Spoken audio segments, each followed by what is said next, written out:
অনেক সময় ফজরের নামাজ আমরা ভয়ে ওয়াশরুমে গিয়ে পড়তাম অনেক সময়। কারণ আমাকে বলা হতো যারা, এখন তোমরা বলতে পারো তারা কি নামাজ পড়তে দিত না, তারা তাদেরকে নামাজ পড়তো, যারা টুপি পরবে পাঞ্জাবি পরে তাবলিগ করবে তাদেরকে নামাজ পড়তে দিবে। কিন্তু শার্ট প্যান্ট পরে তুমি স্কুল থেকে আসছো, তুমি যে নামাজ পড়ো, তারা তখন শিবিরের ট্যাগিং দিয়ে আমাদেরকে মেরে হল থেকে বের করে দেওয়া হবে। আসসালামু আলাইকুম রহমতুল্লাহি ওয়া বারাকাতুহু।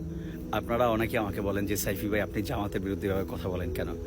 অ্যাকচুয়ালি আপনারা চিন্তা করে দেখেন, একজন ব্যারিস্টার মানুষ, ওনার মতো একজন পার্সন যদি এই ধরনের মিথ্যা কথা বলে বা অগ্রহণযোগ্য কথা বলে, ভিত্তিহীন কথা বলে, তখন সেটাকে আর মেনে নেওয়া যায় বলেন?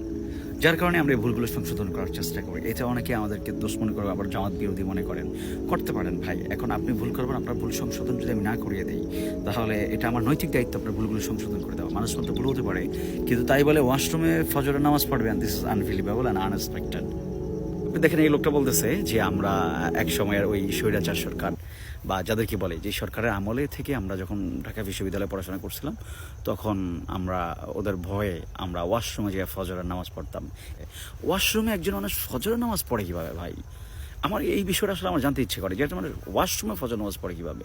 আমি এই বিষয়টা বুঝতে পারি না আসলে। মানে জামাতের কিছু কিছু মানুষ যে এতভাবে মিথ্যা কথা ছড়ায়, যেটা আসলে মেনে নেওয়ার মতো হয় না। আসলে দেখেন, এখানে কিছু করার নেই, আপনারা আপনাদের কর্মীদেরকে সংশোধন করেন, তাহলে আমরা কথা বলি না। কারণ আপনাদের সাথে তো আমাদের কোনো দ্বন্দ্ব নাই, শত্রুতা নাই।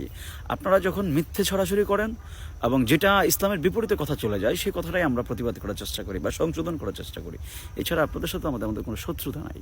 এই যে এই লোকটা, ভদ্রলোক বলতেছে যে উনি ভয়ে ওয়াশরুমে ফজর নামাজ পড়ছে, এটা কি হয়? ওয়াশরুমে কোনো মানুষের জন্য ফজর নামাজ জায়েজ আছে? That's it.